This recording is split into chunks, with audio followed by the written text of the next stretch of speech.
Muito bem-vindos. Hoje eu tenho o prazer de receber aqui na ACA Mídia dois amigos, Fernando Schiffner, Diego Andrade. Sejam muito bem-vindos. Esse papo vai ser um papo eletrizante. Nós vamos começar a falar do setor elétrico, mas eu também queria falar um pouquinho da vida pessoal do Diego. Muito bem-vindo aí, Diego.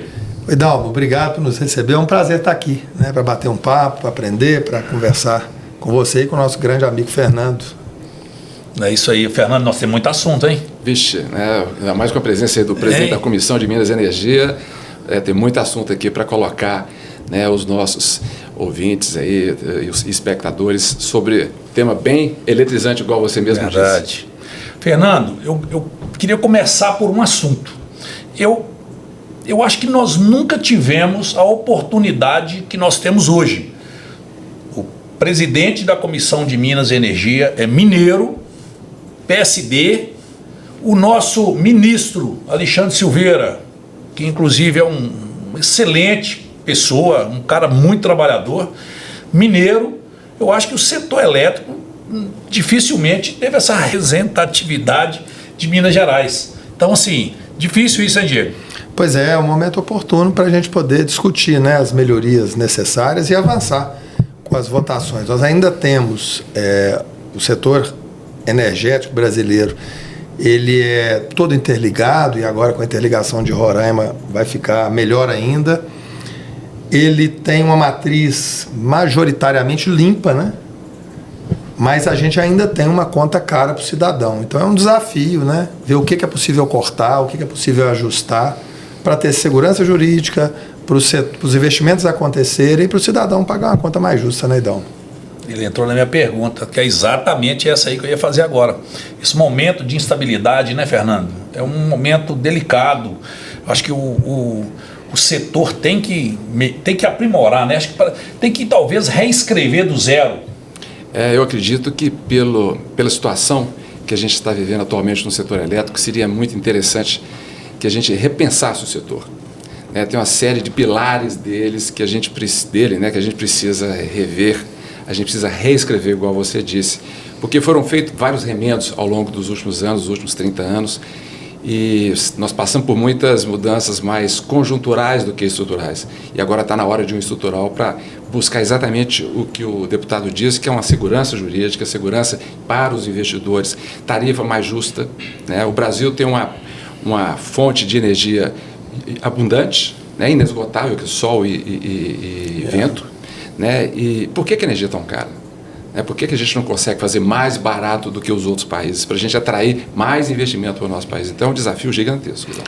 E é importante, Dal, a pessoa que está nos ouvindo, entender como que é calculada a conta de energia que chega na sua casa. A gente lembra da conta de luz todo mês, na hora que ela chega para a gente pagar, Mas ela chega para a gente no pãozinho da padaria que a gente compra, tem a luz ali, no automóvel que a gente compra, numa bota que você comprou para usar, numa roupa, em tudo.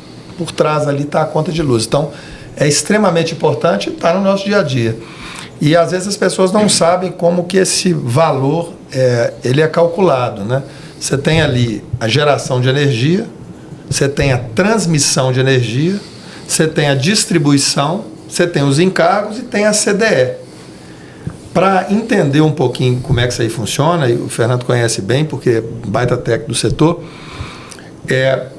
a ANEEL, ela calcula cada investimento no setor energético, no setor elétrico, desde uma rede de transmissão, distribuição, uma subestação, todos os investimentos estão ali colocados, mais a CDE, que comporta ali os subsídios, por exemplo, Luz para Todos e outros subsídios que tem ali, mais os encargos, e é calculado o custo do quilowatt, não é isso, Fernando? É exatamente isso, deputado, é exatamente isso. E as pessoas às vezes não compreendem. Quando você cria um subsídio, como o governo não injeta recurso no setor, quem paga são as pessoas que estão pagando a conta de luz. Então é muito importante ter cuidado nesses subsídios. Hoje o setor está recheado de subsídios. Nós estamos chegando aí a 49 bi de subsídios e pasmem, para rico. Hoje, na conta de energia, o pobre subsidia o rico. E isso não está certo na minha avaliação. Eu até acho que tem que ter alguns subsídios, porque é importante ter as térmicas, sim, porque elas puxam ali os gasodutos para levar desenvolvimento. É importante ter o Proinfra, né, que foi um programa extremamente importante na época do apagão, e não pode acabar de uma vez, mas tem que ir reduzindo. É importante ter o Luz para Todos, mas esses subsídios precisam ser reduzidos. E o que a gente vê hoje sendo discutido na Câmara Federal, seja através da comissão, dos projetos que passam por lá, seja através dos projetos que já estão prontos para a pauta, né, no plenário da Câmara, seja através das medidas provisórias, né, que é as formas que a gente discute lá no Congresso Nacional, a gente vê com clareza que é uma oportunidade. Porque temos bons projetos e tem as medidas provisórias, né, Fernando, para serem discutidas. Eu costumo dizer que o Congresso te dá essa possibilidade, né, de, através dos seus representantes, né, tanto o cidadão como o setor também, né, das empresas envolvidas, de todos que trabalham no setor elétrico, poder opinar para a gente chegar com a legislação melhor, Fernando. Acho que esse momento é um momento de oportunidade. Eu também acredito plenamente, sabe, deputada, e se a gente olhar, o modelo ele cresceu muito, como você bem disse, em cima de subsídios. Isso. E eles acabaram pesando muito na conta de luz. Ele foi além do que precisava. E é claro que tem subsídios importantíssimos que tem que continuar existindo, mas tem outros que a gente precisa trabalhar, ter projetos de lei para pedir redução. Ao longo do tempo ele reduzir. Esse ano, igual você disse, é 49 bi, mas o ano que vem está previsto mais de 60. Então, a tendência é de crescimento. Só para quem está nos escutando aqui poder comparar, é 10 vezes mais do que o IOF, que nós votamos contra, e acabou que o Supremo decidiu pela manutenção. É 10 vezes mais, e chega no seu bolso de todas as formas, em todos os lugares, né? Desde o pãozinho da padaria até na conta que você paga todos os dias na sua casa ou na sua empresa. Então tem que ter uma atenção redobrada nesse momento. E a gente vê, Fernando, infelizmente, um momento difícil lá no Congresso Nacional, de muita intolerância, e briga, né? Polarização, né? Pouca gente quer aprofundar nos assuntos e entregar uma legislação eficiente para o povo brasileiro. A turma está gostando hoje de lacrar. Lacra, o que eu penso é a verdade, já te critica. Então nós estamos vendo isso muito lá no Congresso, é muito ruim, porque a gente perde a oportunidade de avançar e de melhorar vários temas. Quem quer que seja o governador ou o presidente da República, a gente tem que sempre trabalhar para melhorar a legislação e para entregar coisas boas para a população, né? Pois é, mas 2 pontos importantes. Primeiro, a tendência desse subsídio, pelo que eu estou entendendo, é de crescimento. O que o governo está fazendo, o que os deputados estão fazendo para tentar reduzir isso? É a primeira pergunta. E assim, eu acho que a gente tem que responder isso aí de forma bem clara, porque nós temos que buscar essa redução, custe o que custar, porque... A medida provisória, para o brasileiro. Exato. A medida provisória, nós temos projetos de leis que estão prontos para votação, que já foram na Câmara e no Senado, já há tempos, e precisa ser pautado pelo presidente da Câmara. Nós temos vários projetos dentro da comissão que a gente tem tentado furar lá a obstrução dos partidos de esquerda e de direita para fazer a comissão funcionar, mas temos aí, como eu disse, uma medida provisória, que já está valendo com força de lei, que traz ali uma coisa muito positiva, Dalmo, que é a abertura de mercado. Hoje, quem compra energia num volume maior, ele pode escolher de quem ele vai comprar, né, Fernando? A possibilidade que a medida provisória traz de todo cidadão poder, o mercado ficar aberto, ele poder escolher de quem ele vai comprar energia, isso é muito positivo, né? Veja como isso foi importante na questão do celular, né? Você passa nas telefônicas, o tanto que isso reduziu o custo da conta celular. Eu acredito que esse é um avanço que a medida provisória traz. E a gente precisa de aprová-la, é claro, fazendo os ajustes e as melhorias ali necessárias. E é preciso, Dalmo, sempre trabalhar com cautela, porque a energia mais cara que existe é a que não tem. Nós já tivemos um apagão no Brasil, nós não podemos correr o risco de ter outro. Então, graças a Deus, nós estamos num momento de oferta, né, Fernando? De energia, de mais oferta de energia. Mas nós temos aí, com a questão da inteligência artificial, mais e mais gente está aderindo a essa tecnologia, que é fantástica, né? E isso, cada pergunta que você faz no celular, que você aciona ali o ChatGPT, ou que você vai trabalhar com inteligência artificial, tem um data center por trás processando e gastando energia para te entregar a resposta. À medida que isso vai crescendo exponencialmente no Brasil e no mundo, tem tendência de faltar energia. Então nós não podemos abrir mão também, Dom, de nenhuma fonte que nós temos. O Brasil tem plantas nucleares em Angra, o Brasil tem termoelétrica, o Brasil tem eólica, tem fotovoltaica e tem, na minha avaliação, um potencial fantástico de hidrelétricas, né, instaladas. É muito difícil fazer novas, mas as hidrelétricas que estão aí instaladas, elas oferecem também uma vantagem competitiva muito importante para o Brasil. Então não pode, a legislação prejudicar o brasileiro e prejudicar o desenvolvimento do Brasil. Nós temos que aprofundar realmente nessas oportunidades que nós temos de discutir. Eu, como presidente da Comissão de Minas e Energia, eu tenho tentado votar esses projetos lá na comissão, tenho cobrado do presidente Hugo Mota que ele paute os projetos do setor, já tem projeto pronto para votação, e que instale a medida provisória que não foi instalada até hoje. Né? Na última tentativa de instalar essa medida provisória, nós vimos lá uma discussão entre esquerda e direita, uma coisa horrorosa, né? Não é possível que o cidadão está feliz com o que a gente tem enxergado lá. Eu realmente eu sempre tomei minha decisão. A turma do quanto pior, melhor. Eu sempre tomei minha decisão na época da eleição, já apoiei quem perdeu, já apoiei quem ganhou, mas acabou a eleição, vamos trabalhar pelo Brasil, pelo Estado e pelas cidades. Né? E na próxima eleição avaliar quem foram. Né? Foi bom o presidente, foi ruim, vamos trocar, vamos para uma opção aí nova. Então o brasileiro tem essa liberdade de escolher, mas durante o mandato nós temos que fazer a coisa andar, né? Porque o Congresso custa caro para a população, os impostos são altos, a gente precisa de entregar esses resultados. Eu vejo com bons olhos essa oportunidade dessas medidas que tratam do setor, porque seja para o projeto de lei ou medida provisória, a oportunidade do Congresso discutir e dar essas melhorias. E um ponto de reflexão, né? A gente que atua, eu falo que para o deputado é muito difícil, qualquer deputado, por mais inteligente que seja, por mais preparado que seja, né? Eu comecei a trabalhar muito cedo, sou administrador de empresas, já atuei em empresa grande e pequena, então assim, a gente tem alguma experiência, mas por mais experiência que você tem, ninguém consegue dominar todos os assuntos. Então é muito importante você estar bem assessorado. Né? Eu vou tratar do setor elétrico, energético, eu tenho que conversar com o setor. Por isso eu fico feliz, Fernando, com essa oportunidade, né? Que eu acompanho sua trajetória, um dos principais técnicos, né, desse setor, foi diretor da CEMIG, uma trajetória aí brilhante. Portanto, eu procuro sempre estar ouvindo quem tem conhecimento técnico para me melhorar o meu posicionamento lá no Congresso. Tem um ponto que me preocupa um pouco mais assim nos dias de hoje, é que nós estamos vivendo um problema, dado um incentivo muito grande que foi dado às fontes renováveis, elas começaram a ficar muito grandes com relação à demanda de energia do país. E no instante que essa demanda, que é essa energia, chamada de energias involuntárias, porque isso não controla nem vento nem sol, e como está tendo uma instalação muito grande, o que acontece? Na hora que essa geração ficar maior do que a demanda, e você não consegue ligar e desligar essas fontes, operar. Aí você vai ter um blackout. E isso, a discussão hoje no setor não é se vai existir ou não, é quando vai existir. E é importante chamar para essa reflexão, Fernando, porque lá no Congresso, quando foi votada essa questão, e até eu faço meia-culpa, porque eu estava lá, o Congresso às vezes tem muita coisa técnica, que às vezes cria-se um fake news ali, ou um nome para o projeto. Quando foi discutida a questão da fotovoltaica, eles falaram, não pode taxar o sol, né? E para quem não entendia, realmente não pode taxar o sol, e todo mundo foi como uma boiada naquilo ali.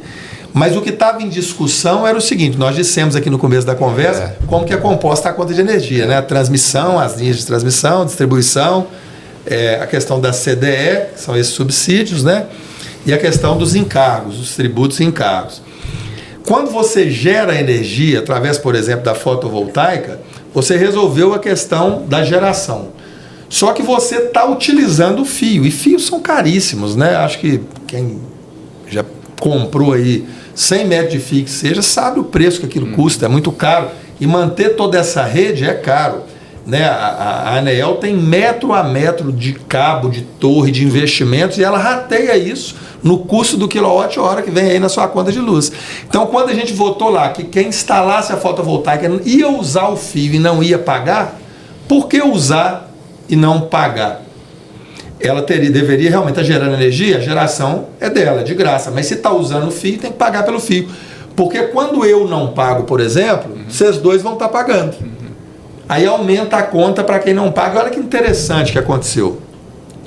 A maior parte das pessoas que investiram no setor, principalmente nas renováveis, nas fotovoltaicas, que é um setor importante, eu defendo ele, são classe média e alta. A pessoa mais pobre não teve condição de investir. E ele não está pagando pelo uso do fio. Por quê? Eu botei lá no sítio, por exemplo, e coloquei. Eu gero durante o dia. Aí para onde eu jogo essa energia? Para o fio. Então eu estou usando o fio e não estou pagando pelo fio. Depois, na parte da tarde, deu de noitinha, ela desligou, eu preciso da energia novamente, eu torno a usar o fio para receber outra energia. e eu não paguei pelo fio. Cada vez que alguém usa e não paga, aumenta a conta do subsídio. Por isso que saltou aí de aproximadamente 6 bi, né, para 49 bi, com projeção de saltar para 60. Então é um subsídio que ele está um pouquinho de cabeça para baixo e a gente precisa realmente avançar em novas tecnologias, como por exemplo o armazenamento, né, Baterias. Fernando? Se eu tenho a usina fotovoltaica e eu tenho a bateria, aí é diferente, eu não estou usando o fio, eu armazeno na bateria, eu uso à tarde. Nós já fizemos audiências públicas nesse sentido, porque além de tudo a tecnologia ela chega muito rápido e a gente precisa de entender desses assuntos para poder fazer as coisas funcionarem. À medida que eu tenho a bateria, eu acabo com esse problema, porque se eu quiser eu posso trabalhar off-grid, eu não preciso estar ligado no fio, mas se eu usei e é algo que o custo é rateado para todos os brasileiros, eu tenho que pagar minha cota à parte, porque senão o meu colega vai estar pagando para mim. Então é isso que está acontecendo no setor energético, no setor elétrico, principalmente nessa questão desse subsídio que a gente diz que está de cabeça para baixo. E essa medida provisória, na minha avaliação, ela vem fazer a correção, porque se alguém merece, todo mundo merece apoio, mas se alguém mais merece é quem mais precisa, né? Então a medida trouxe uma inovação, que olha, o subsídio para quem tiver no CAD único até 80 kW.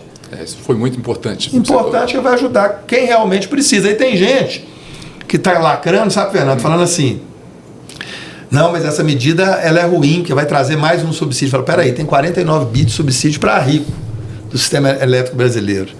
É 1,3 bi de subsídio para o pobre? Não, aquele ali foi assertivo. Foi assertivo. E tem que ir reduzindo esses subsídios exagerados que estão Subsídio contidos. não é para sempre, né? Exatamente. E ter mais eficiência, né, na fiscalização dos investimentos, para modular os investimentos necessários no país, para a gente poder conseguir ter um setor mais moderno. Não é fácil, não, porque são muitos interesses que estão em jogo, de quem fez os investimentos, de quem montou essas plantas aí com a lei existente, mas tem que enfrentar os problemas de frente, né, mudar a regra do jogo no meio do jogo é um negócio complicado. Difícil, então tem que encontrar formas para que todos fiquem satisfeitos e traga a segurança energética que o país precisa. E o que você falou dessa dificuldade, Dal, porque o setor normalmente ele é montado, eu tive a oportunidade de conversar com alguns técnicos também, onde a maior parte da geração brasileira ainda são as hidrelétricas. E elas jogam na rede de transmissão e isso vai para a distribuição. Quando você montou a fotovoltaica, você fez o caminho inverso. Você está jogando a energia da distribuição para trás. Então você tem um contrafluxo ali que de alguma forma, quando isso fica exagerado, hoje nós já estamos falando de 40 gigas de energia fotovoltaica. É muito, né, Fernando? Muito. E nós estamos vivendo um momento difícil, porque as grandes plantas que se instalaram no país estão tendo cortes.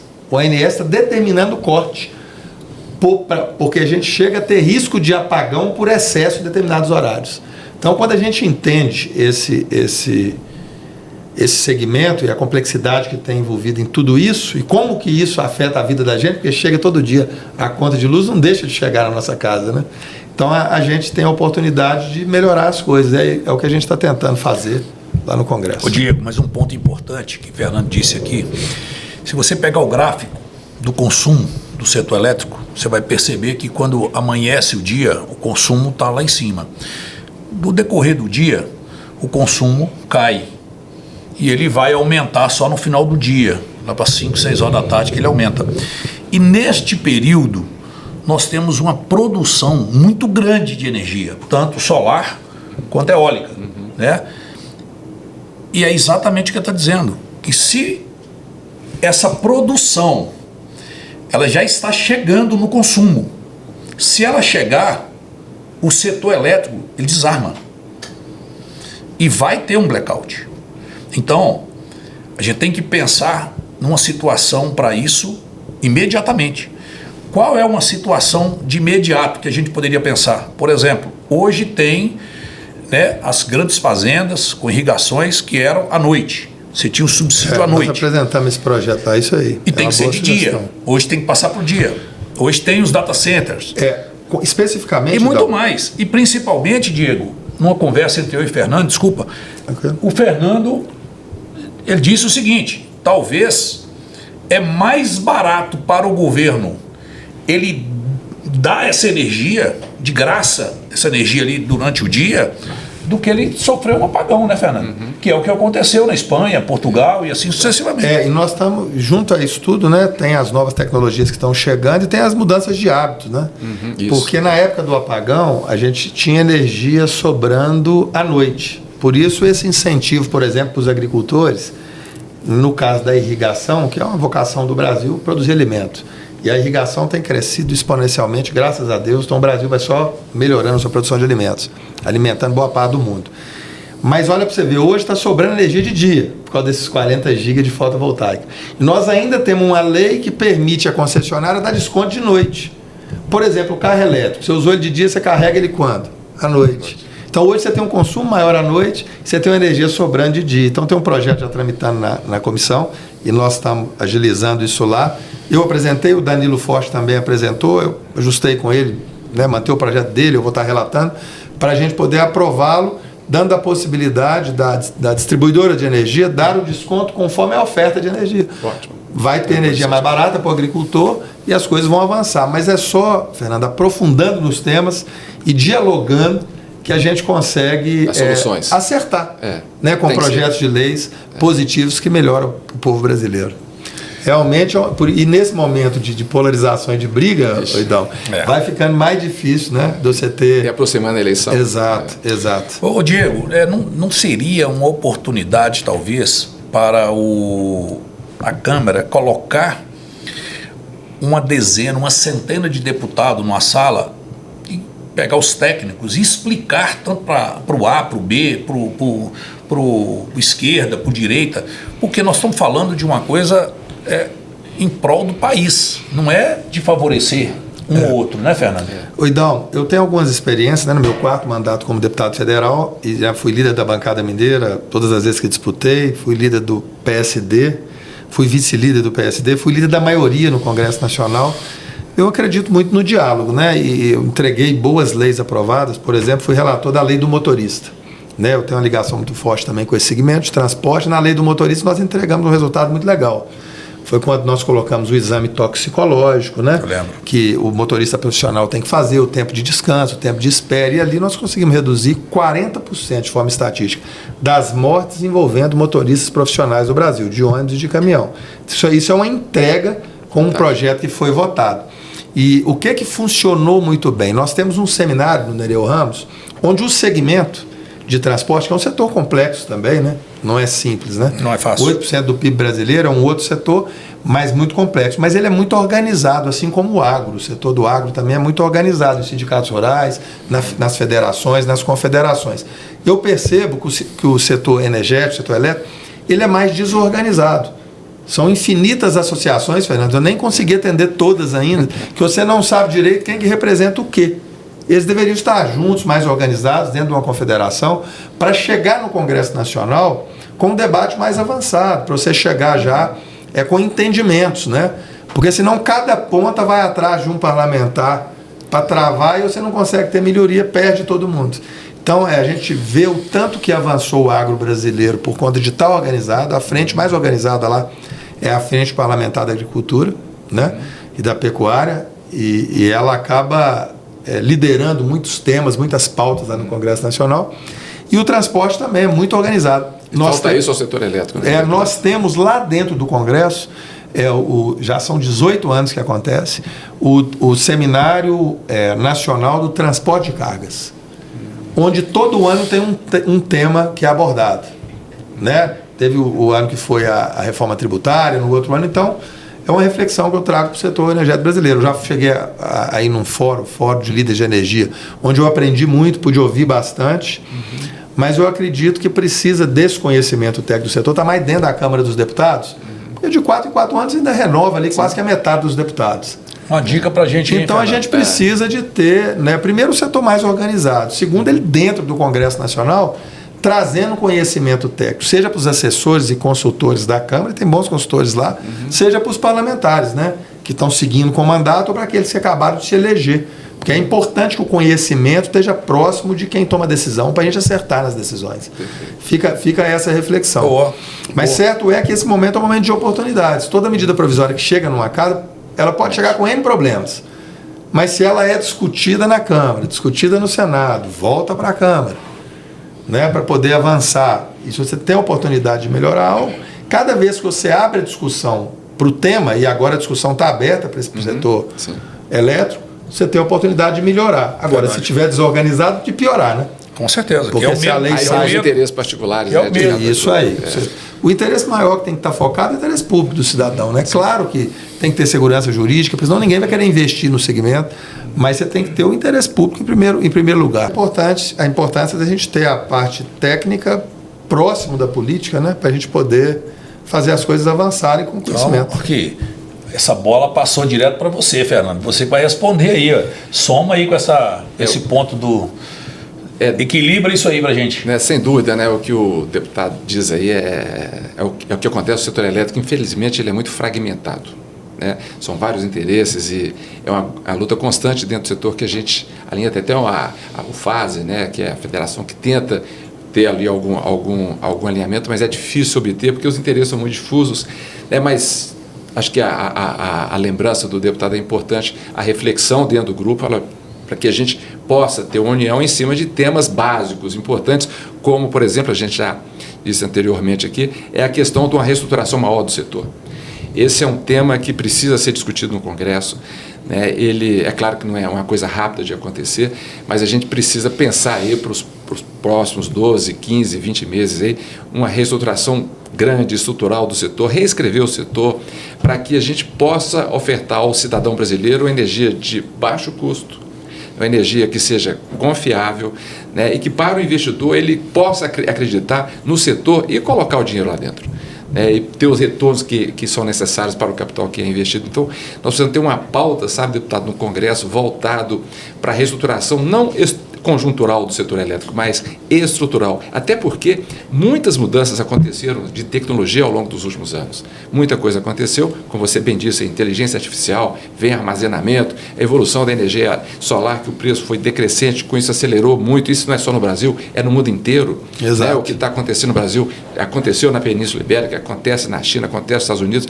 Então, é importante que a gente esteja preparado para que essas tecnologias cheguem ao Brasil e ajudem a reduzir o custo, que é o principal objetivo, mas com segurança energética para que ninguém fique sem energia, né, deputado? Isso, e com abertura de mercado, né Fernando? Para o cidadão poder escolher de quem que ele vai comprar energia. Eu tenho certeza que isso vai ajudar muito na redução do preço também. Esse é um ponto importante dessa medida provisória, é a liberalização do mercado para todos os consumidores. E isso é importante porque traz, né, a oportunidade de você buscar a energia mais barata. Lá fora é assim, lá fora você compra de quem você quiser. E eu estou tendo a oportunidade também de ver lá muita reclamação, sabe? A gente vê, acaba recaindo basicamente, quase exclusivamente nas distribuidoras, né? Que é quem está na frente. No caso aqui de Minas Gerais, a maior delas é a CEMIG, e é uma empresa que sempre orgulhou muito os mineiros, mas depois, nos últimos anos, tem passado muitas dificuldades, sabe, Fernando? Estava muito distante do cidadão e acaba que os problemas, as soluções não chegam tão rápido. Na minha avaliação, eu acho que assim, a companhia partiu para muitos investimentos fora do seu foco principal, né? Que o cidadão de Minas Gerais, como acionista, acho que ele quer uma energia de qualidade a baixo custo para os mineiros. Ela fez investimentos em outros estados, não que não deveria fazer, mas deveria ter focado, na minha avaliação, primeiro na estruturação, né, das subestações. Eu posso citar aqui 2 problemas que eu convivo, que está na minha base eleitoral, da cidade de Fronteira, que tem lá uma usina gigantesca de marimbondo, que produz gigas de energia para boa parte do Brasil, e a cidade, por não ter uma subestação, agora a CEMIG está resolvendo, deve inaugurar nos próximos meses, cai a luz a todo instante, sabe, Dalmi, não consegue empresa se instalar. Da mesma forma, Carmo do Cajuru, que é um polo moveleiro, e problemas de energia constante. Então, assim, falta investimento ali na subestação por parte da distribuidora, da CEMIG. Então, eu acredito que esse foco das distribuidoras no serviço que elas prestam é muito importante. No caso aqui de Minas Gerais, da CEMIG. Eu acredito que com isso, se ela fizer esse foco, e esses dias eles me deram a informação que estão reabrindo os escritórios no interior para atender ali a população direta. Esse atendimento direto também faz toda a diferença para solucionar os problemas, né? Com certeza. Quanto mais próximo tiver a CEMIG do seu usuário, do seu consumidor, melhor o serviço será prestado, né? É isso aí. A boa iniciativa tem que ter infraestrutura. Primeiro tem que chegar na cidade, não a demanda pela energia, mas a infraestrutura, a oferta, porque a demanda vem naturalmente. Geração de emprego, né, Fernando? Uma série Então de a fatores. oferta tem que chegar primeiro. Tem que ser o caminho. Fernando, na iminência de se criar um novo mercado de energia, que é o armazenamento, se a gente pensar que Minas Gerais aí foi o primeiro estado a abraçar a energia solar, é uma grande oportunidade para Minas, né, Fernando? Sem dúvida, né? O deputado já pontuou essa questão. A energia solar e eólica, tendo a bateria junto com ela, né, isso traz uma força muito grande, porque ela deixa de ser involuntária. Né? Você vai poder gerar energia na hora que você precisar. E ajudar a controlar o sistema. O sistema elétrico ele tem duas variáveis para você controlar. Um é a tensão, outro é a frequência. Então, com a energia solar e eólica, como está hoje, você não consegue ter o controle dessas duas variáveis. Você consegue ter isso, energia hidráulica e nas térmicas, que são importantes para o sistema e tem que continuar incentivando para que a gente tenha isso. Mas é importante atrelar essa nova tecnologia, sabe, da bateria nas usinas de energia involuntária, as duas eólica e solar. Isso é muito importante. E é importante, Fernando, para quem está nos assistindo, entender também que a hidrelétrica tem a bateria, que é o reservatório. O reservatório funciona como uma bateria, né? Você enche a bateria, esvazia a bateria, você gera mais energia. Então, essa que é a grande diferença nessa nova tecnologia. Ela acaba trazendo esse desafio, porque fica difícil operar todo o sistema e garantir, né, a fluidez. Eu tive a oportunidade de ir lá na ONS e eles me mostraram o que acontecia só em final de Copa do Mundo, onde todo mundo parava para assistir o jogo do Brasil, né? Desligava tudo, todas as empresas, todas as indústrias ao mesmo tempo no Brasil, todo mundo ia assistir o jogo, acabava o jogo, ligava de novo. Então isso era uma operação de guerra, né? Desligar isso tudo e ligar novamente sem dar nenhum problema. Isso está acontecendo hoje todos os dias no Brasil. Porque dá 6 horas, 40 GB de energia fotovoltaica desliga e você tem que entrar com uma outra energia para poder sobrepor aquilo ali, para não deixar faltar. Então é uma operação difícil, principalmente quando você leva em conta que as pequenas plantas de fotovoltaica você não consegue operar. Ou liga e desliga, não. Ela está funcionando direto. Então tem que ter uma organização melhor disso. E a gente está atento para isso, Fernando, para poder apoiar aí as iniciativas do Ministério de Minas e Energia que melhorem essa questão. Como eu disse, é a tecnologia que trouxe esses desafios. E o mundo inteiro enfrentou isso, tá, gente? Às vezes o pessoal pôs isso é só aqui no Brasil, não. O mundo inteiro enfrentou com dificuldades.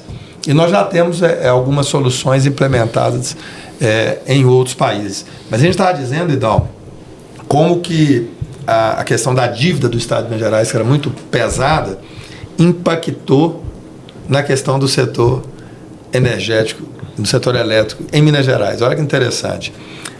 O Estado hoje tem uma dívida absurda, né? 160 bilhões de reais. Isso impacta em tudo, porque o recurso que deveria estar sendo investido, né, em saúde, educação, melhoria aí para os servidores de segurança pública, enfim, ele acaba sendo usado para pagar a dívida com a União.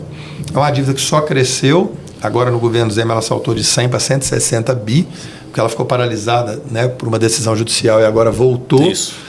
E eu tenho tentado achar caminhos. E como é que impactou no setor energético brasileiro? A própria CEMIG, como empresa do Estado, os governantes que passaram, queria fazer ela dar lucro, para distribuir dividendo para o Estado, para ajudar a pagar a dívida.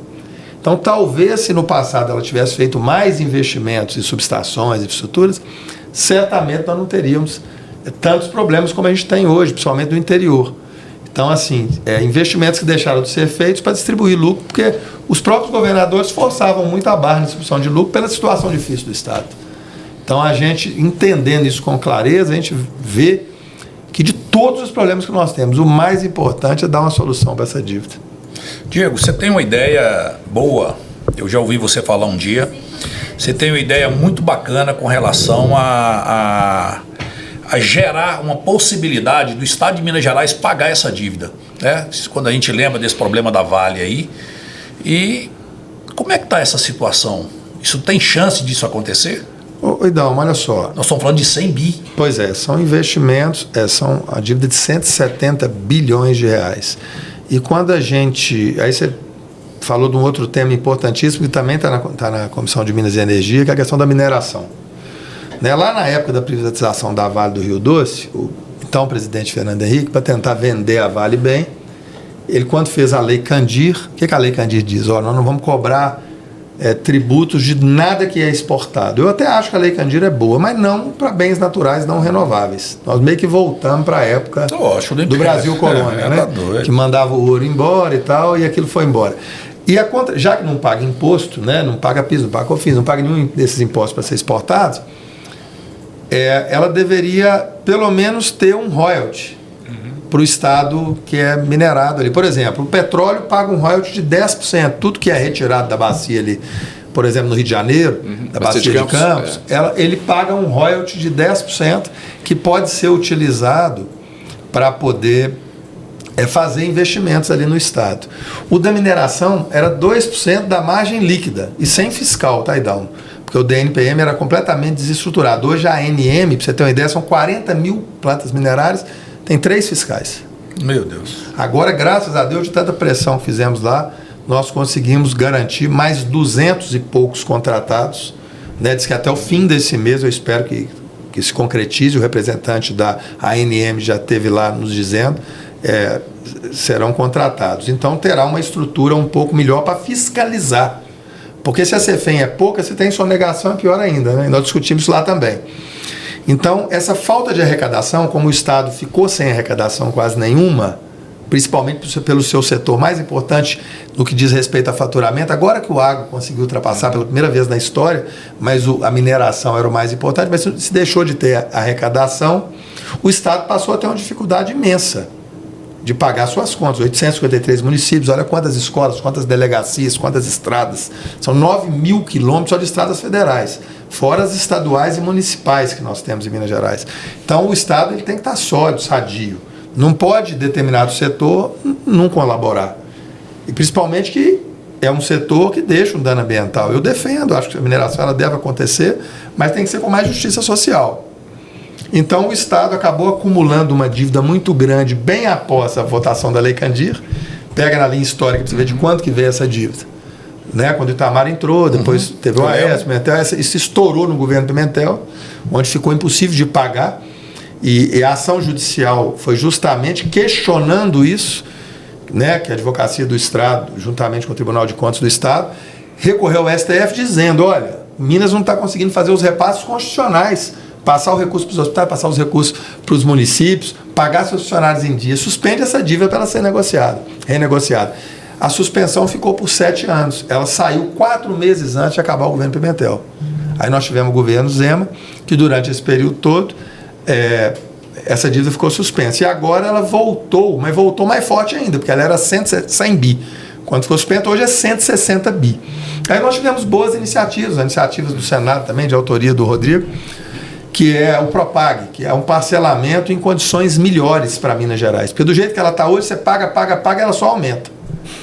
Então tá igual aquele cara devendo cheque especial ou devendo cartão de crédito. O juros é maior. Exatamente. Então, da forma que ela está hoje. Mas da proposta colocada, ela, nos próximos, se não me engano, 20 ou 30 anos, ela pode ser equacionada e quitada.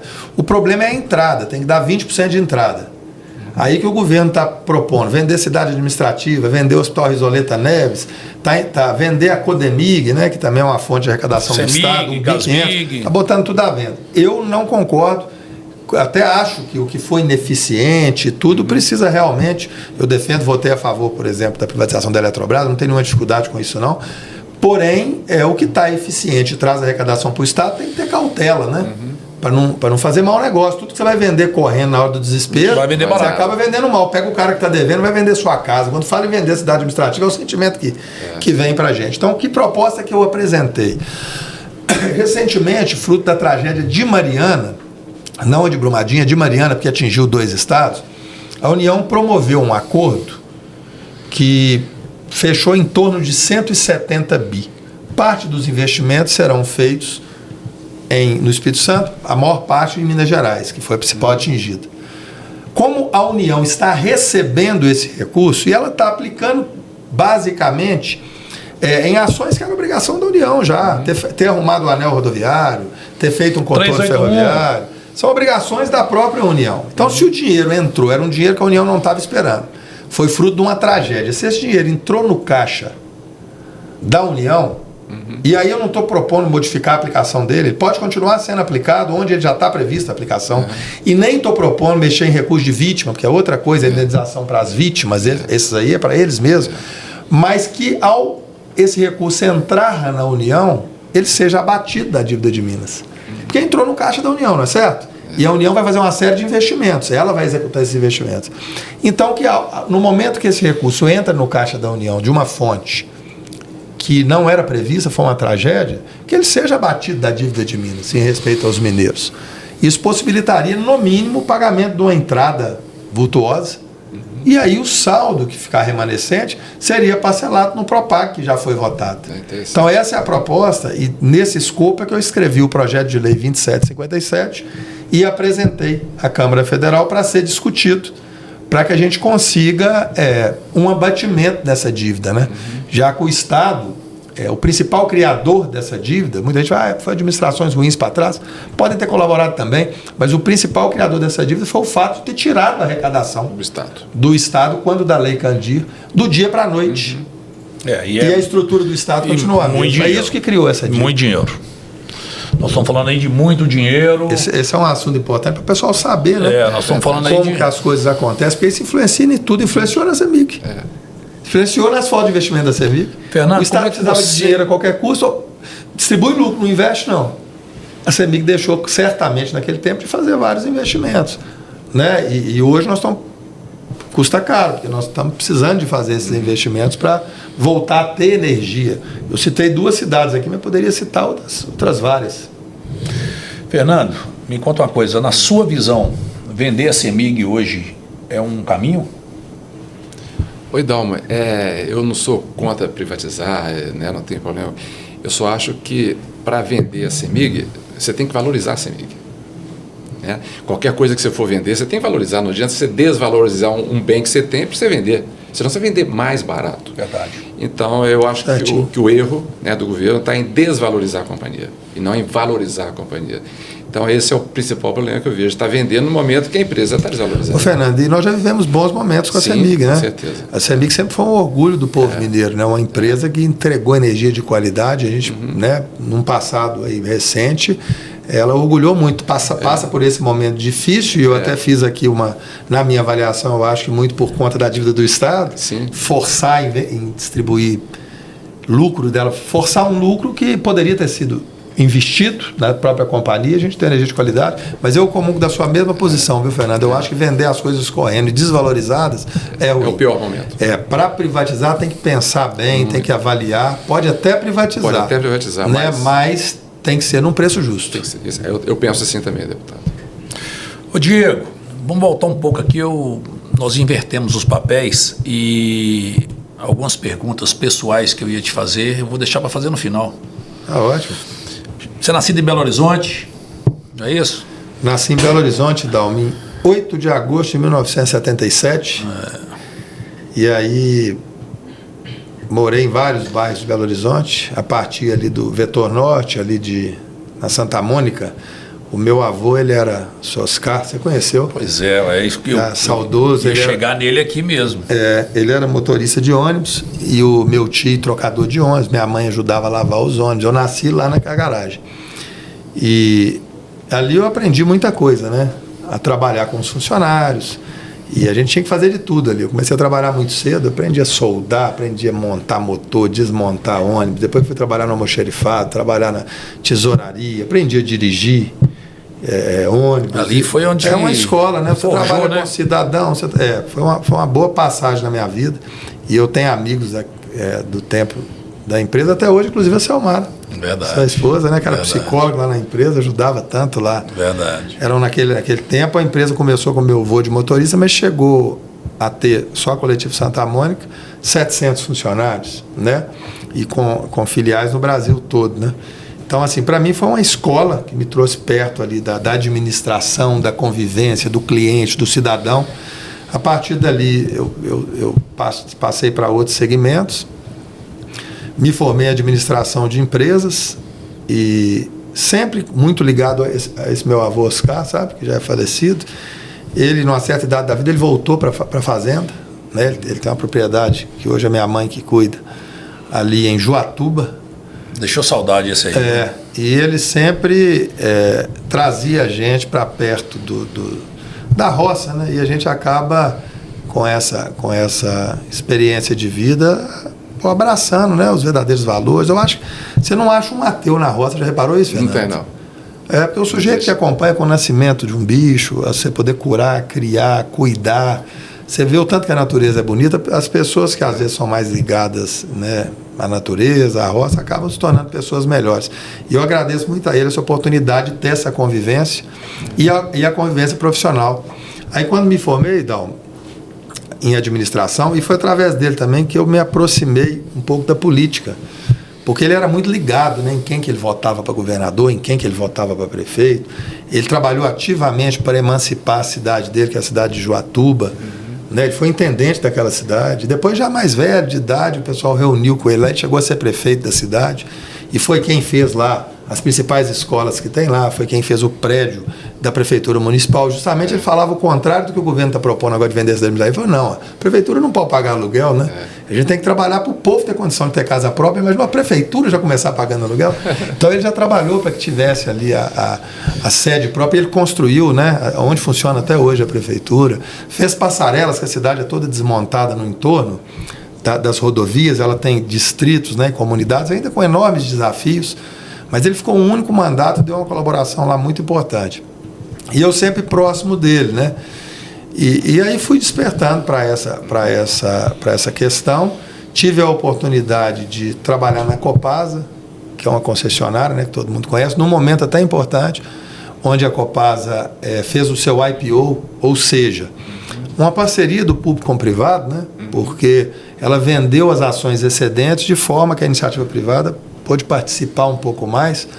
E aí fizemos várias estações de tratamento de esgoto, vários sistemas de saneamento por toda Minas Gerais. Eu cuidava de 406 cidades, era uma grande diretoria operacional, então eu estava no campo direto com o encarregado de sistema. E foi um momento interessante, porque das 16 gerências que eu cuidava, e a Copasa tinha aproximadamente naquela época, umas 50 gerências, era muito grande, a companhia está em todo o estado. Eu cuidei das 16, nós criamos indicadores de desempenho, né, para medir resultado. Então foi um processo interessante. Eu ainda bem jovem, eu tinha 27 anos, trabalhei muito e entreguei bons resultados naquele período lá em meados de 2007, 2008. E para mim foi uma escola, porque eu pude trabalhar próximo dos prefeitos, de vereadores, eles puderam conhecer um pouco mais do meu trabalho também, e falar, pô, esse rapaz tem esse defeito e essa qualidade. Então, em um dado momento eu resolvi empreendi na iniciativa privada e num dado momento eu resolvi disputar a eleição.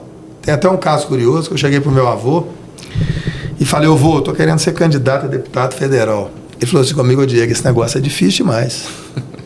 Eu falei, não, vô, mas eu vou tentar, eu tenho muita amizade e tudo. E aí eu cheguei, será que o senhor consegue uns 1.500 votos aqui em Joatuba? Falei com ele. Ele olhou para mim, bateu em mim e falou assim, some daqui, senhor, eu quero ver onde é que você vai arrumar os outros 90 mil.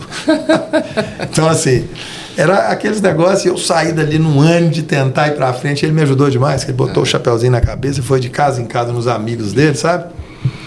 E é importante para a gente, Fernando, a gente fazer sempre uma análise, você também é muito experiente, o Idalmo também. Mas outro dia eu estava fazendo uma reflexão nesses momentos que eu fico lá no sítio. Fernando vai sair para prefeito de Atoleia? Tem que sair. Eu tava fazendo uma reflexão, falei, qual que é o maior sucesso ou o maior fracasso de um homem? E muita gente, às vezes, não faz essa pergunta todo dia. Filhos. Filhos.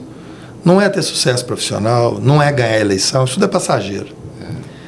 Mas os filhos são o seu maior sucesso, o seu maior fracasso. E não estou dizendo do filho ter sucesso financeiro, não. De ser um cidadão do bem. O seu filho ou sua filha ser um cidadão do bem. Claro. Você cumprir a sua obrigação. Chega para uma pessoa bem-sucedida que às vezes, por algum motivo, ele deixou de dar atenção para o filho, o filho acabou desbandeirando para alguma coisa errada. Se ele não daria tudo que ele tem para poder ter o filho de volta. Então, eu vejo isso com muita clareza. E eu, até hoje, em alguns episódios, você tem a oportunidade de andar, né, nos passos do pai, nos passos do avô.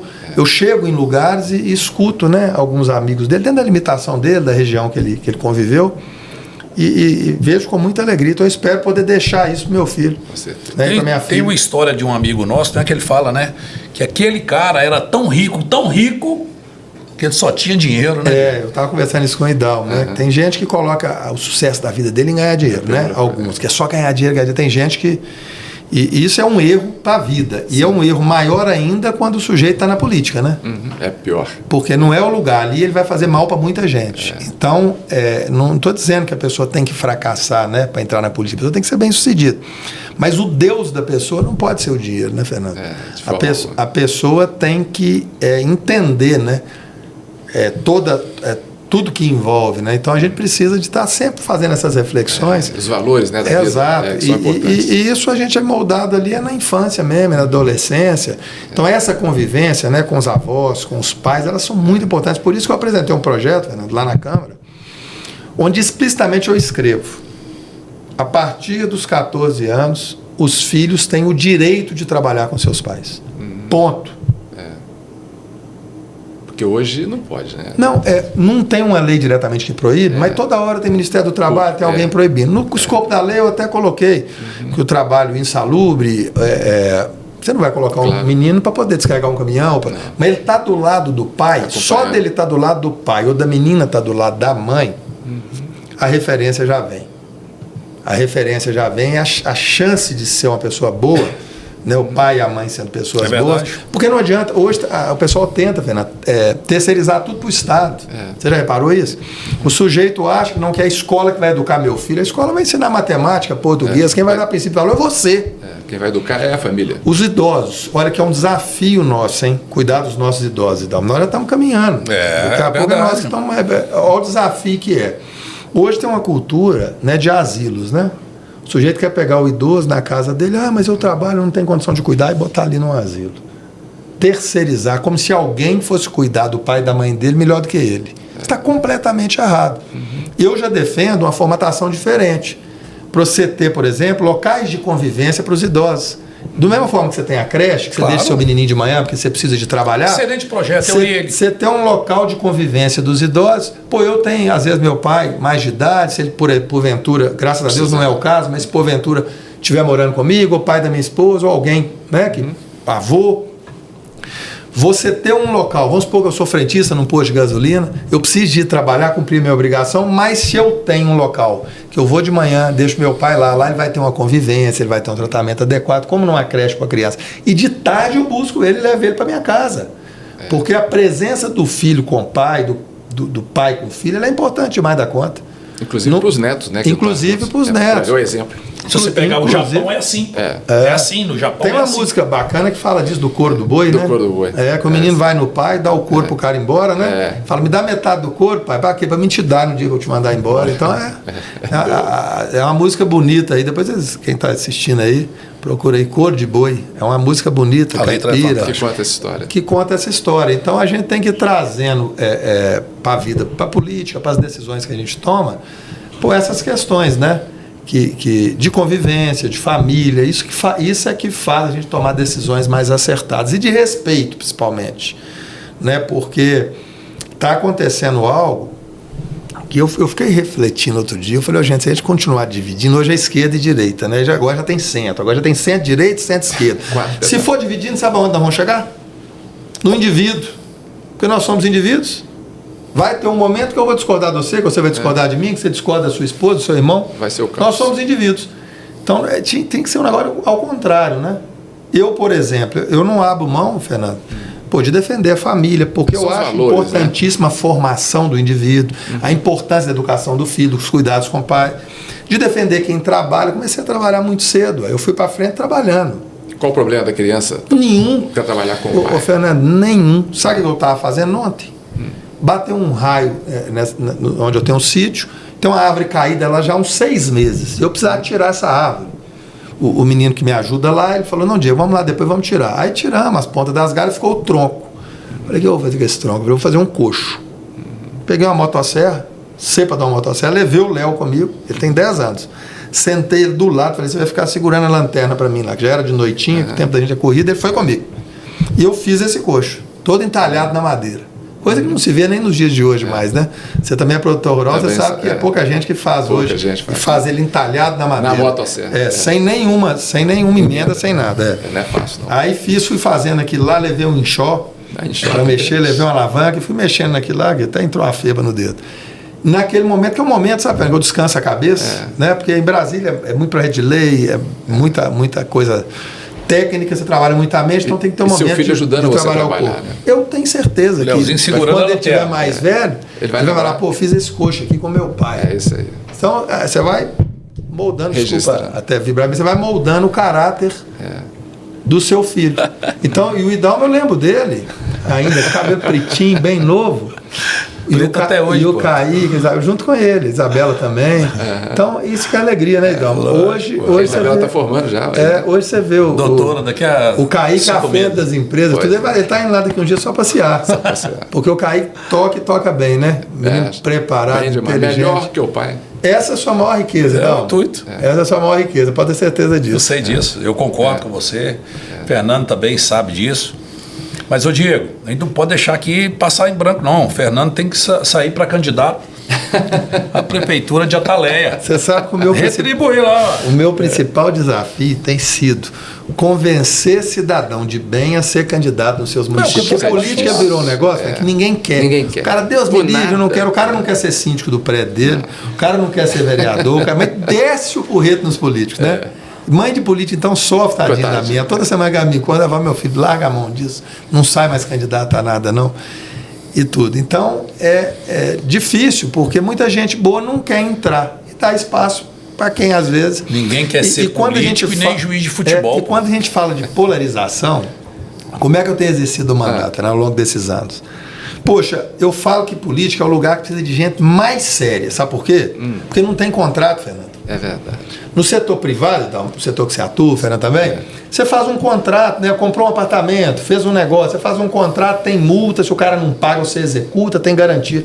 Política não. O sujeito confia num cidadão ali para votar nele. Ele tem 4 anos ali sem incomodar. E todas as relações de apoio entre o governador e um deputado, entre o deputado e o presidente da República, entre o deputado e o prefeito, são relações de confiança, não, eu lhe apoio, pode trabalhar aqui, vou divulgar seu trabalho. E tem, assim, é um ambiente difícil se você não tiver gente boa. Então o desafio é encontrar essas pessoas boas, decentes, que as pessoas deixam rastros, né, pela vida, né, por onde elas passaram.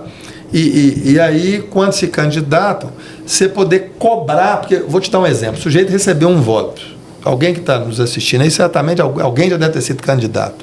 Eu acho que todo mundo devia ser candidato um dia, a alguma coisa, até para poder falar com propriedade. O sujeito eleito, a pessoa decente que é eleita e que recebeu um voto, o que ela tem que ter? A gratidão com quem deu aquele voto para ele.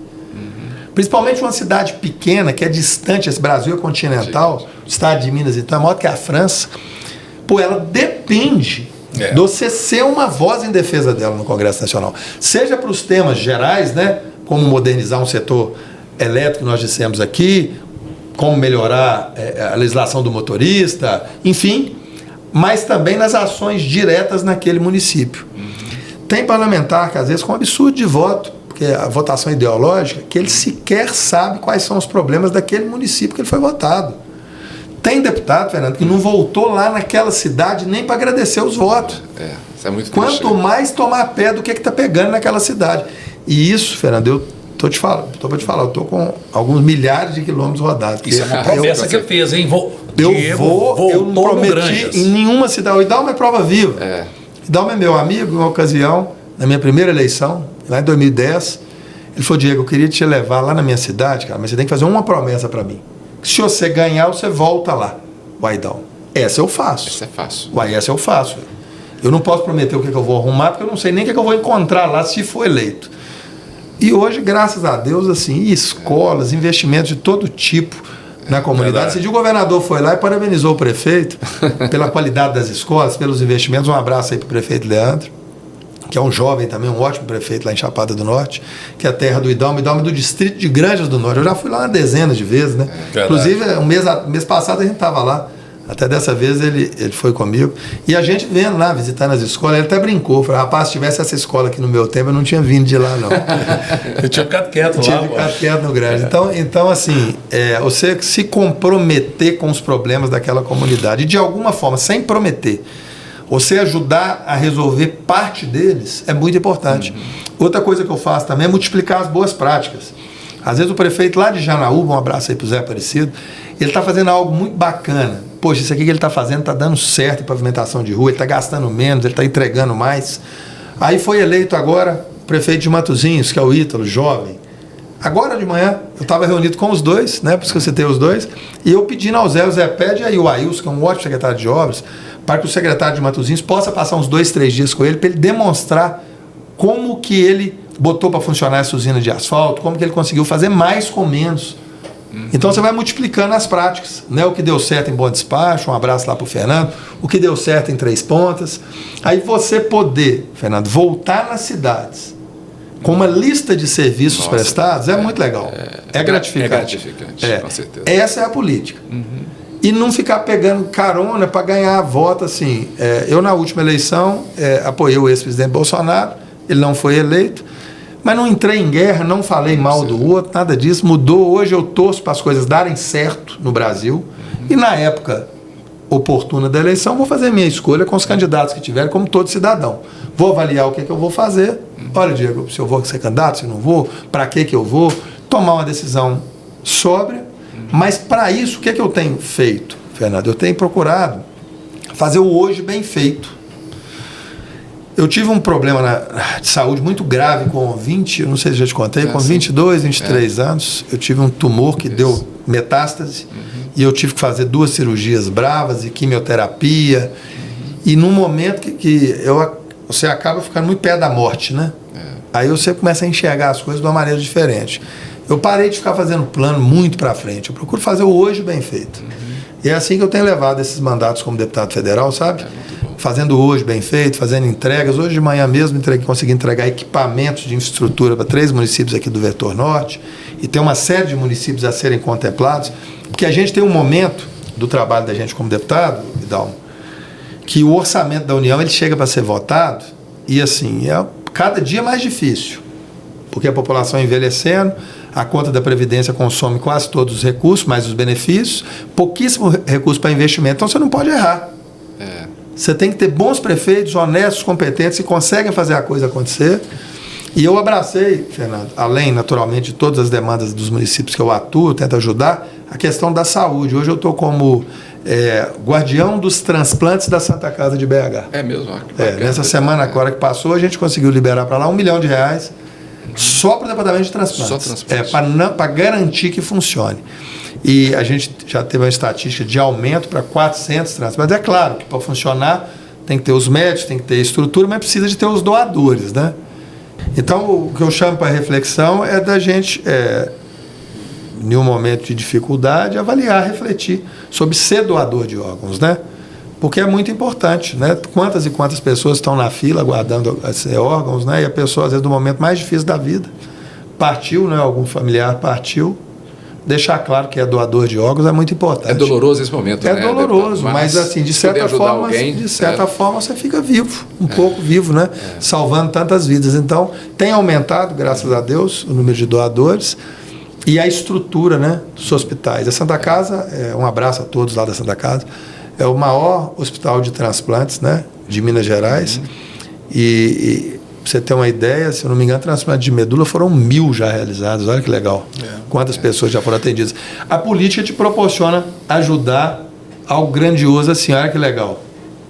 Né? Quando a gente fala da importância de escolher bem os representantes, é isso. Eu, por exemplo, abracei a questão dos transplantes, mas você pode ter um outro parlamentar que vai abraçar a questão do câncer, o outro vai abraçar outra bandeira. Certo é que se tiver todo mundo comprometido, né, com os anseios da sociedade, estão sendo pagos para isso, como parlamentares, né, deputados, senadores, enfim, nós vamos ter um Estado melhor. E eu tive a oportunidade de liderar a bancada e entregar vários resultados. Aí, agora mesmo eu tive no TRF6, eles me fizeram lá uma homenagem, eu recebi uma homenagem como alguém que colaborou muito para esse tribunal virar realidade. Muita gente fala, pô, Diego, mas você comemorar a criação de um tribunal? Só para você ter uma ideia, Fernando, todas as pessoas, e são milhares, que estão na fila aguardando a resposta de sua aposentadoria, normalmente o INSS nega, isso vai para a justiça, a pessoa morre e não aposenta. Isso ia para Brasília, hoje a resposta é aqui, mais ágil, no TRF6. Também as empresas mineiras, quando cresciam muito, tinha uma tendência de mudar a sede da empresa para São Paulo, para o Rio. Isso é péssimo, né? Ela tinha que ficar com a sede dela aqui. Não tem tribunal. Não tinha o TRF. Às vezes um questionamento de um tributo errado, federal, isso ia para Brasília, então isso acabava mudando a sede para São Paulo. Então foi uma conquista extraordinária que eu pude, pela Câmara, né, liderar. E aí a importância de você ter mineiros também, Fernando, em cargos estratégicos. Muita gente enxerga, indicou alguém para determinado cargo de forma pejorativa. Mas, por exemplo, o ministro João Otávio de Noronha é um mineiro. A posição STJ, dele, né, como presidente do STJ no momento da criação do TRF6 foi decisiva. E já são 3 anos do Tribunal de Minas Gerais. Né? Então, assim, foi um avanço muito bacana. Outro avanço bacana que nós conseguimos fazer na liderança foram organizar um investimento maciço às polícias de Minas. Foram 3.600 viaturas do período que eu coordenei. A maior entrega da história de Minas Gerais com verba federal. O Estado chegou a ficar em primeiro lugar na segurança pública. O dia que você fez isso sozinho? Claro que não.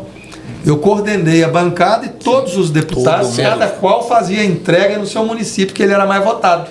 Deputados e deputadas. Eu foquei no tripé básico: saúde, educação e segurança pública. E aí fizemos um trabalho interessantíssimo. O trabalho foi tão interessante, trouxe tanto resultado, nós conseguimos ampliar a área da SUDENE. Estou falando pela Câmara, claro que o Senado também teve um papel importante, mas conseguimos ampliar a área da SUDENE para mais de 80 municípios no entorno de Valadares. Do Vale do Rio Doce, né? Do Vale do Rio Doce. Nós conseguimos ampliar a atuação da Codevasf, que é uma empresa federal que atua na Bacia do São Francisco, que entrega equipamentos, implementos, dá apoio, faz um excelente trabalho no norte. Exato, ela tem uma sede aqui em Belo Horizonte e outra em Montes Claros. Nós conseguimos incluir todo o Alto Rio Pardo e o Vale do Jequitinhonha, que é uma das regiões mais carentes de Minas, na escopo de atuação da Codevasf. Isso foi preciso uma lei ser aprovada. A bancada federal mineira se mobilizou, né, sob a minha liderança, na legislatura passada, e nós tivemos também essa vitória. Nós conseguimos 2.800 para o metrô. Pô, Diego, foi você? Eu nunca falei isso, que foi o Diego que consegui. Não. Eu vi que as ferrovias de Minas estavam sendo renovadas pelo então ministro Tarcísio, e os recursos 100% estavam indo para outros estados, para fazer a FIOL e a Ferrovia Centro-Oeste. Nada contra, são ferrovias importantes, mas aí eu mobilizei a bancada e bati forte. Olha, parte do recurso tem que ficar para Minas. Mas Minas já tem ferrovia, mas tem um metrô. Não, meu metrô não é ferrovia. Eu falei, não, é porque o senhor não conhece. Se eu for lá comigo, o senhor vai ver que a linha do Barreiro, ela anda ao lado da ferrovia. Então a contrapartida é justíssima para a linha do Barreiro. Porque na realidade aqui não é o metrô, né? Aí ele chegou para mim e falou, mas só se privatizar. Eu falei, não, lá realmente fecha com um prejuízo muito grande. Pode privatizar desde que faça a linha do Barreiro. Foi a minha posição como parlamentar e articulei. E nós fizemos uma reunião, tem todas as fotos registradas desse momento, onde ele nos recebeu, mas foi na base, Fernando, da pressão política. Senão não teria saído. Senão não teria. Nós não temos a obra ainda. Nós garantimos o recurso, só que é um assunto que foi tão prometido que eu nem toquei nele. Eu falei, gente, deixa ficar pronto para a gente comemorar. Eu costumo fazer isso nas prefeituras, sabe? Às vezes eu indico uma máquina. Deixa o dinheiro estar no caixa primeiro. Às vezes eu indico uma máquina, aí você indicar uma emenda, até aquele recurso chegar, fazer uma licitação. Falo que é igual empurrar 11 na subida. Então vamos empurrar o 11. Agora quando chegar no final da subida, a gente comemora. Igual eu fiz hoje de manhã, eu entreguei as máquinas. Então aqui a chave, prefeito, leva a máquina. Mas até chegar naquela máquina, até chegar naquela escola, da hora que eu coloco a emenda, né, e ir com responsabilidade, e tem que ter capacidade de diálogo. Se eu sou um cara que fica xingando o lado A, o lado B, eu não consigo fazer as coisas avançarem. E nós já tivemos vários exemplos que eu podia dar aqui. Eu vou dar, por exemplo, o meio do Bom Destino. Um abraço lá para o Paulo Cabeção, que é um vereador extraordinário, inteligente, honesto, que falou, Diego, eu vou te apoiar, não quero nada, eu quero que você me ajude a fazer aqui um MEI. O Cristiano, que hoje é deputado, Cristiano Xavier, o prefeito de Santa Luzia, e nós conseguimos, hoje é deputado estadual, no trabalho em equipe, fazer essa MEI, e eu pude ir na inauguração e ver lá mais de 500 crianças estudando. É fantástico. É gratificante, não tem salário que paga. As mães chegando numa escola estritamente, muito estruturada, com uma quadra coberta, toda arrumada, coisa de primeiro mundo, mesmo padrão particular. E aí você vê aquela entrega e falou, gente, foi com a política correta que nós conseguimos fazer isso aqui. É muito bacana. E a gente começa a entender que é a gente assim que faz o Brasil andar para frente. Não são os intolerantes. Verdade. E quem fica promovendo guerra e discórdia. Ô Diego, a ACA Mídia, ela foi criada com um propósito. E aí, no meio desse assunto de criar a ACA Mídia, né, várias pessoas chegaram para mim e falaram assim, coloca um deputado de direita e um de esquerda que vai dar ibope. Falei, gente, nós não queremos nada disso. Mais ibope. Dá, mas nós não queremos isso. Gosta de brigas, não, mas nós não queremos isso. É exatamente isso aqui. A ACA Mídia foi criada para abrir espaços para deputados, para amigos, para profissionais, para chegar aqui e falar exatamente o que está fazendo. É isso que nós queremos. Porque às vezes, eu vou plagiar a sua frase aí, né? A política está precisando de pessoas boas.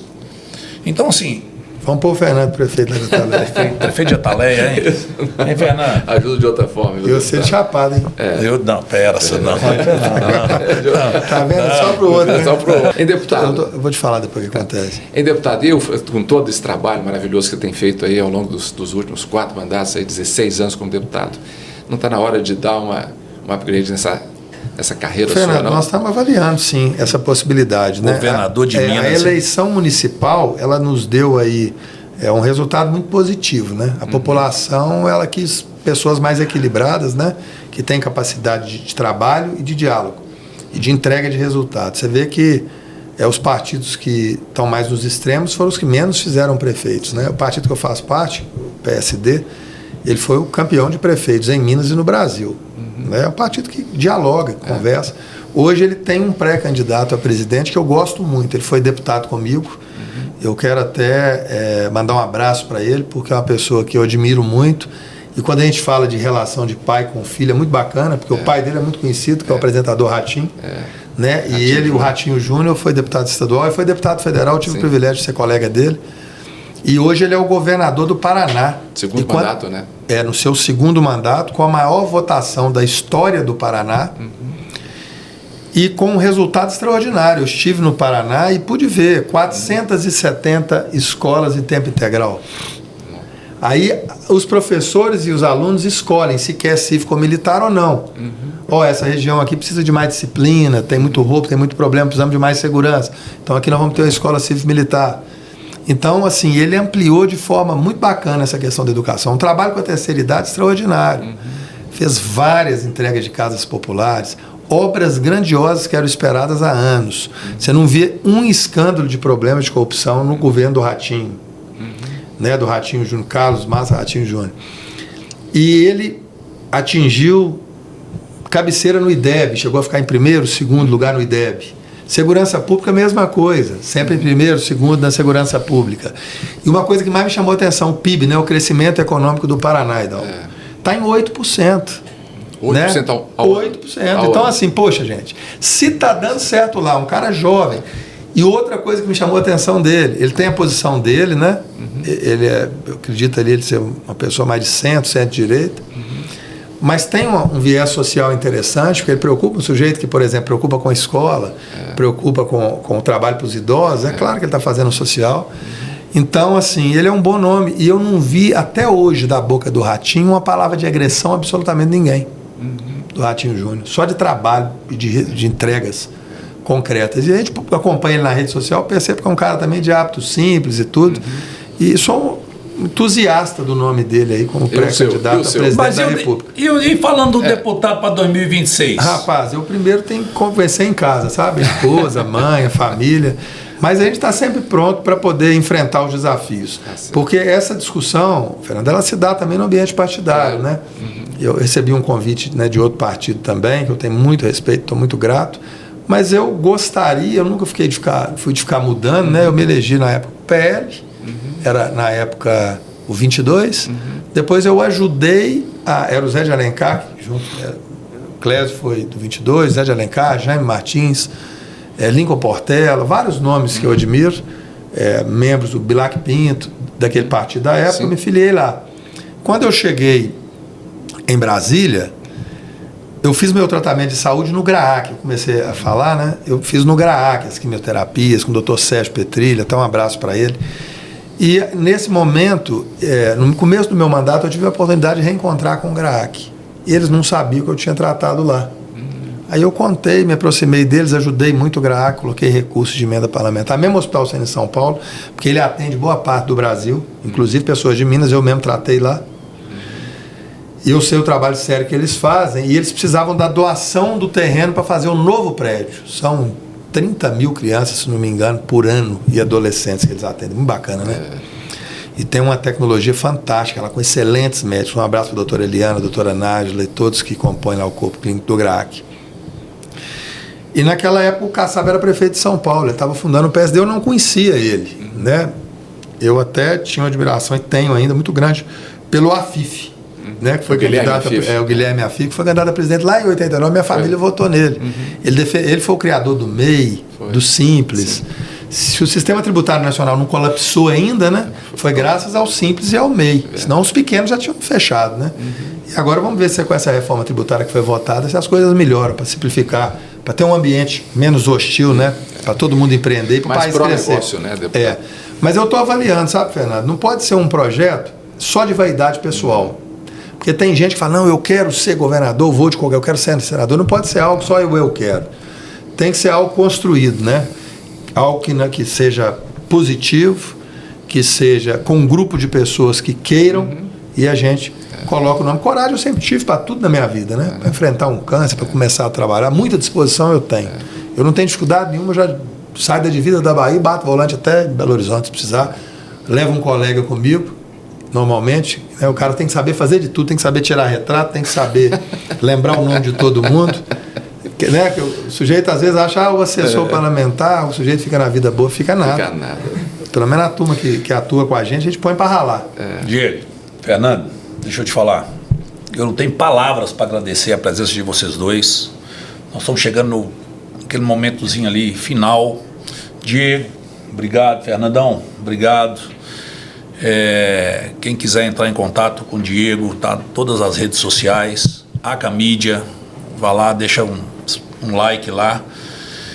E quero que você fale alguma coisa agora rápida para o seu eleitor.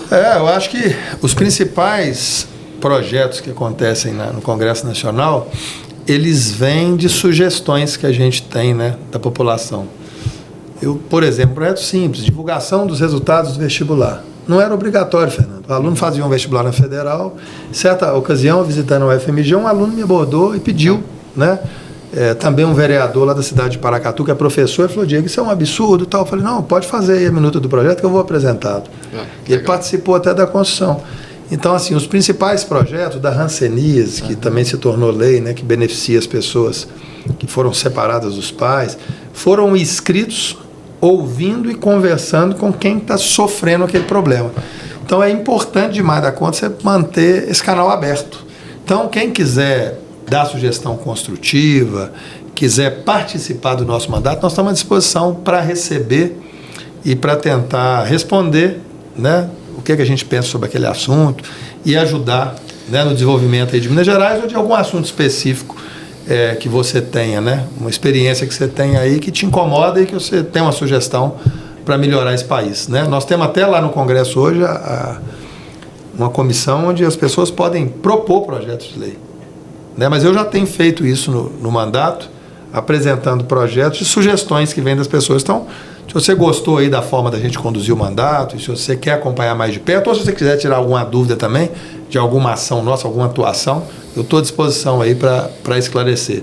Sempre porta aberta. Meu telefone é o mesmo, Fernando, desde quando eu cheguei em Brasília, é o telefone que eu tenho e eu tenho até hoje, nunca troquei. Ótimo, isso é importante. Eu não corro de ninguém, sempre de porta aberta com o eleitor. E o principal, mais importante do que ser eleito, é poder voltar.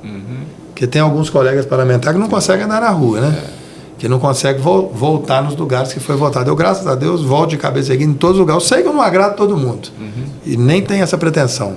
Mas eu vou propor uma troca. Vamos trocar Diego Andrade por Diego do Povo. Aí, ó. Porque você gosta do povo. Tem que gostar, né, Idão? Tem que estar perto de gente. Toda vez você está junto ali, tomando as dores, ouvindo. A gente tem que Parabéns. gostar. Pois é, obrigado. E vamos ver como é que as coisas afunilam. Está muito indefinido a questão. Você viu que ele não respondeu do governo do Estado ainda. Não, eu não descarto essa possibilidade, não te confesso. Mas não é algo que é imposto. Esse é destino. Se chegar, preparado a gente está, disposição a gente tem, preparado a gente está, disposição a gente tem, vivência de Brasília para poder fazer as coisas acontecer a gente tem, e conhecimento do Estado de Minas Gerais a gente tem bastante. Então, agora eu falo que governo de Estado, presidência da República, eleições majoritárias, é mão de Deus. Gente, é destino. Né?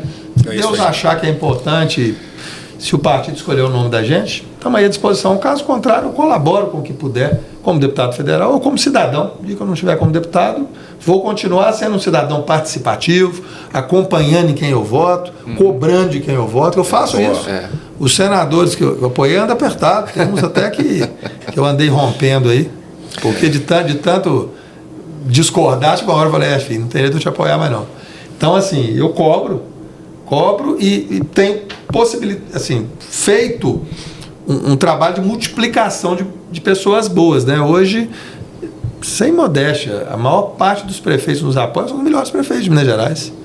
Posso falar do ex-prefeito Marcelo Chaves, do ex-prefeito Elias de Pará de Minas, posso falar do prefeito atual de Bom Despacho, que é o Fernando, posso falar do Cristiano, que foi um baita prefeito de Santa Luzia, hoje é deputado estadual, posso falar do Hacker, que entrou agora em Jaboticabal, tantos prefeitos, já citei Leandro, são quase 50 prefeitos. Verdade. Pensa bem, na minha primeira eleição, foi uma eleição praticamente de amigos, quase que não tinha prefeito.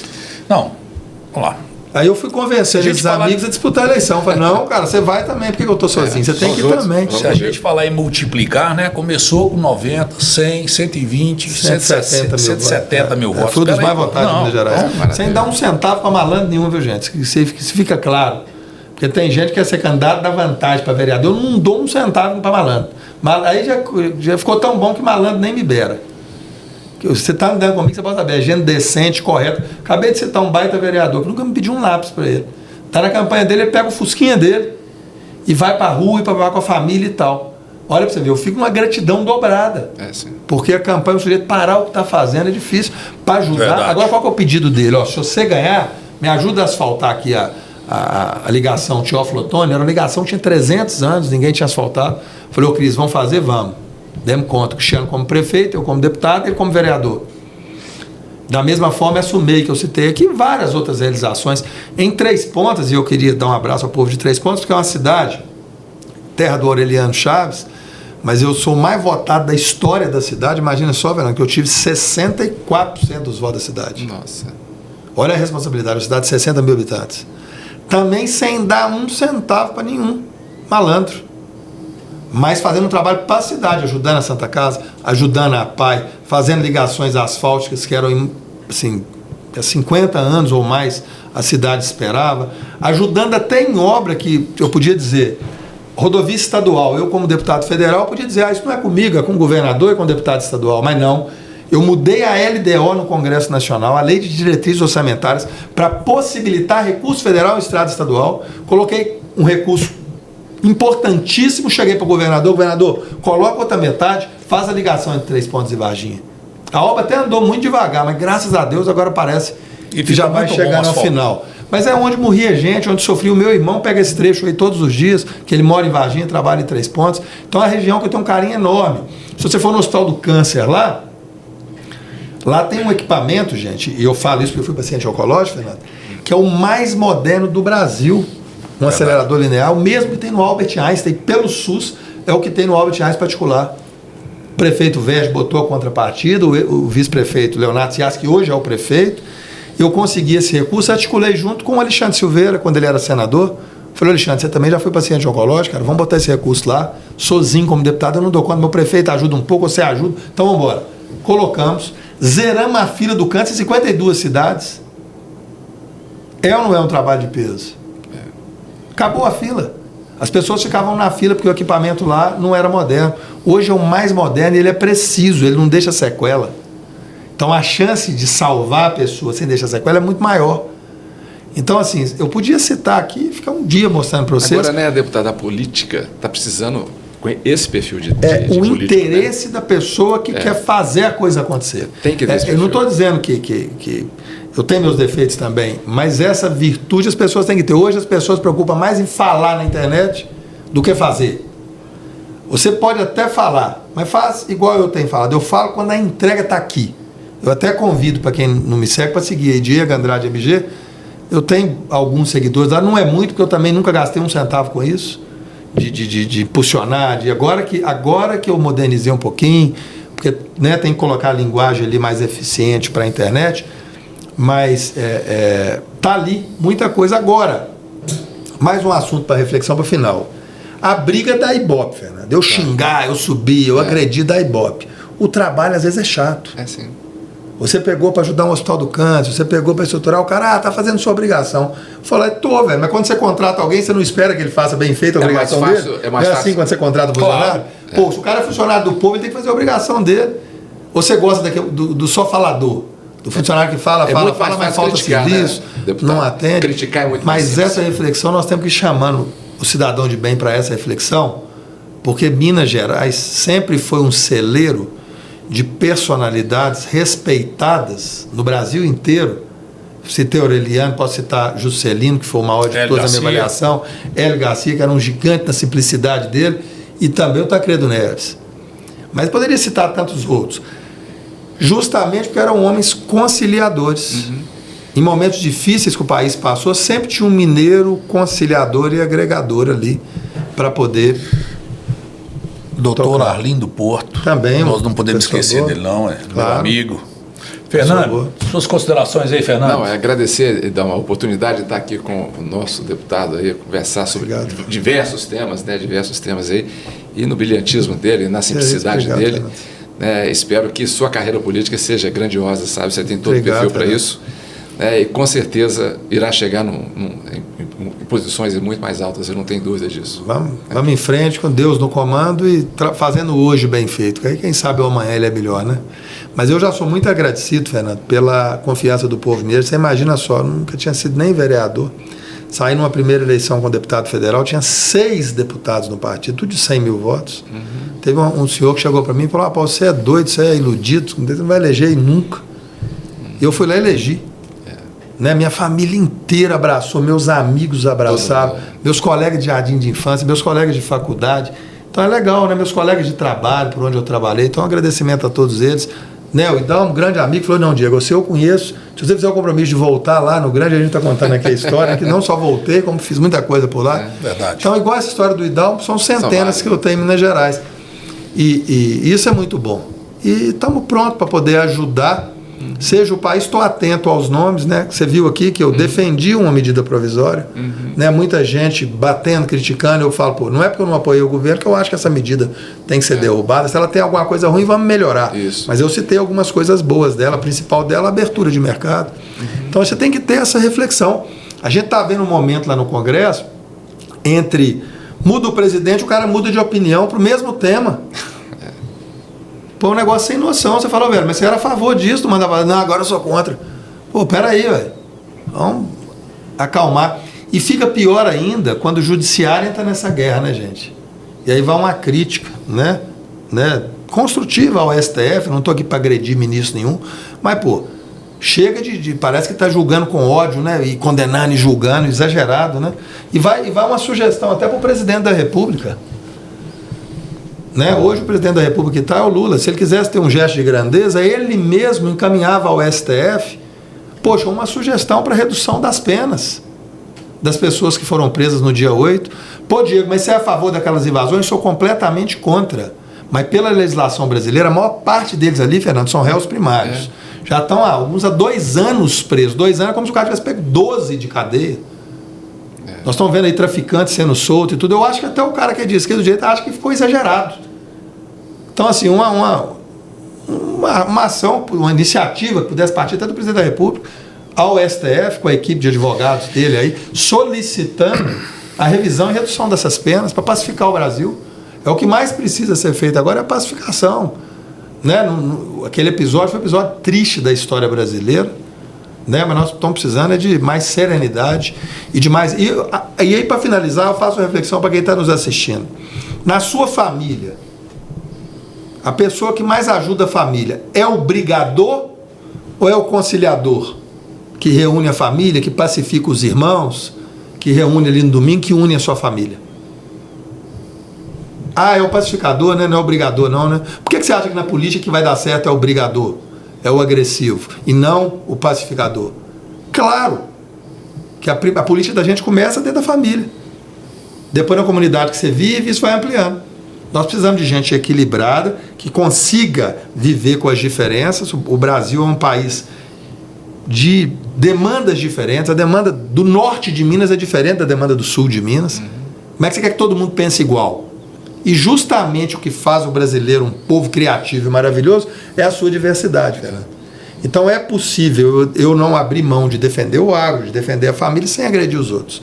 E eu vejo que quem melhor está fazendo isso no Brasil chama-se Ratinho Júnior no Paraná. E foi um excelente governador testado e aprovado. E é jovem, tem vontade de trabalhar. Então, assim, eu estou pensando seriamente em acompanhar e torcendo também, né, para que ele seja escolhido pelo partido. Vai ter o tempo para isso, para ser o nosso candidato. E aí, se for preciso disputar o governo de Minas para apoiá-lo, estou aí à disposição. Mas é uma decisão partidária, não é uma decisão só minha.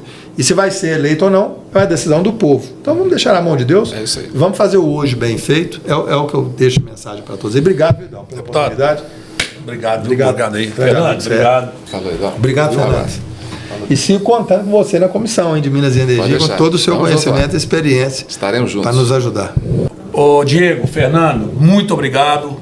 A gente passa aqui para agradecer a todos aí. Isso aqui foi uma experiência extremamente rica.